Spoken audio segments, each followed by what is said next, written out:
Hello, what is up mga ma'am, sir, ma'am. Ako po si Ralph C. Fry, isang visual artist from Manila. And today we are going to customize the YOLO Park AMK mini-series Sound Wave. Super cool na model kit. Grabe to mga ma'am, sir. Thank you very much YOLO Park for sending this to me for unboxing, review, and customization. You can visit them sa Shopee, sa website nila, sa Facebook, sa YouTube, and sa Instagram. Okay? So first, gagawa tayo ng mga physical damage dito sa model kit using a soldering iron. Ingat kayo dito kasi mainit siya. Okay? Maglalagay tayo ng mga slashes, bullet wounds, and siguro dito sa chest, sa hands, tsaka sa legs. Alright, maybe we can do something here sa kanyang chest. So, dot. Maglagay tayo ng dot. So, bullet wound. Tapos spread natin sa sides, okay, para may splash damage.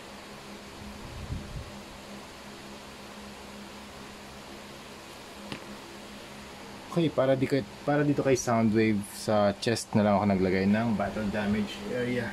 Tapos gamit tayo ng Boss Knife number 191 flat clear para malagyan natin ng adhesive layer yung model kit so that lahat ng paints na i-apply natin ay kakapit dito sa surface.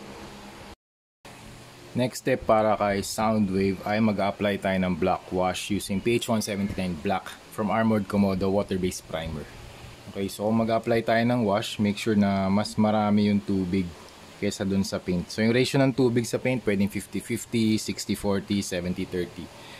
Ito yung status ni Soundwave kapag naka-apply na yung black wash. So mas dark na siya. So ang black wash, it really helps na mag-add ng depth and shadow and weathering doon sa figure. Tapos try natin dito mag-apply ng ng black wash dito sa weapons niya. Ayan. Medyo marami yung paint, so lalagyan pa natin ng water para mag-flow dun sa crevices or dun sa mga deeper parts ng weapon or ng surface. Ayan. Then gagamit tayo ng tissue paper para i-wipe off yung excess. So matitira lang dyan yung mga parts na malalalim. Ayan. Yung paint yung matitira dun sa mga parts na malalalim. Ayan. So mas dark na siya.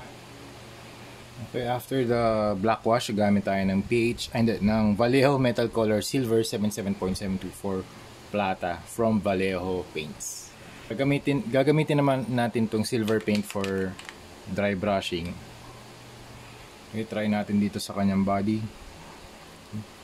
Kailangan lang natin ng brush control para sa application ng silver na dry brushing. Hindi masyadong madiin mga ma'am sir, para hindi natin madaanan yung mga malalalim na parts or yung mga edge or yung mga surfaces na naka-recede. So tatamaan lang ng mga dry brush na application natin yung mga parts na nasa ibabaw or yung mga nakaangat. So dry brushing really helps na magkaroon ng highlights, magkaroon ng slight weathering, kasi parang pag nag-apply ka ng silver, para siyang nagiging die cast, para siyang mas mabigat. Parang metal na yung property ng plastic kasi lumalabas yun nga, para siyang nagiging weathered, and parang yung underneath ng paint parang may metal, parang ganun yung lumalabas na appearance kapag nag silver dry brush. Ayan. So ganyan. Ay, sorry. Ayan. After silver dry brushing, pwede tayo mag-add ng details using Vallejo Metal Color Gold naman. Ayan, so we can paint here sa mga mas maliliit na parts para lang magkaroon ng additional contrast. Okay, dito rin sa harap.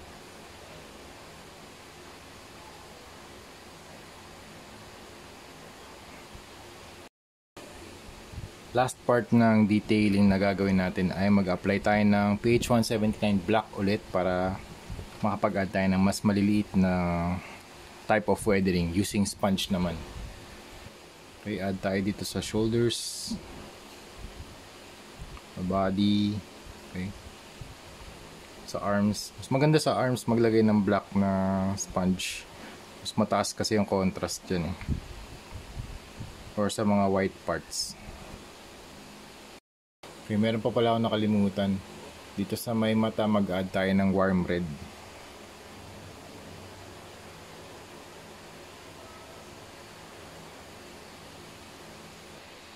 Okay, tapos na tayo mga ma'am sir. Painitin na lang natin to. Tapos mag-apply tayo ng top coat. Yung top coat na gagamitin natin dito ay Bosny Flat Clear. Okay, tapos lagyan na natin to dito sa kanyang shoulder. Assemble na natin. Ayan. Ayan, shoulder cannon and type of gun. Okay, medyo mahigpit lang to kaya hindi ko na todo.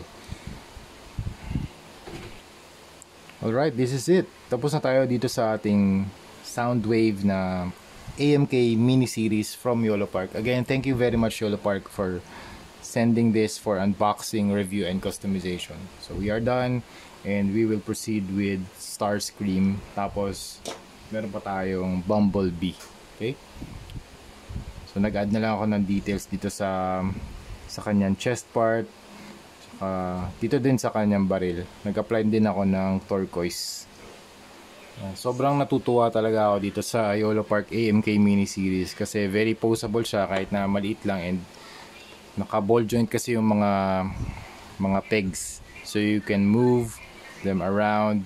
Ganda, ang daming angles na pwede mong pagpilian, so you can do something like that, you can do something like this, you can bend, you can outward, you can twist the legs, twist the hips.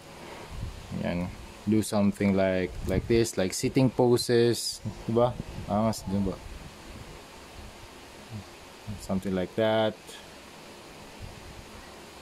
Thank you again YOLO Park for sending this. So next project na tayo mga ma'am sir.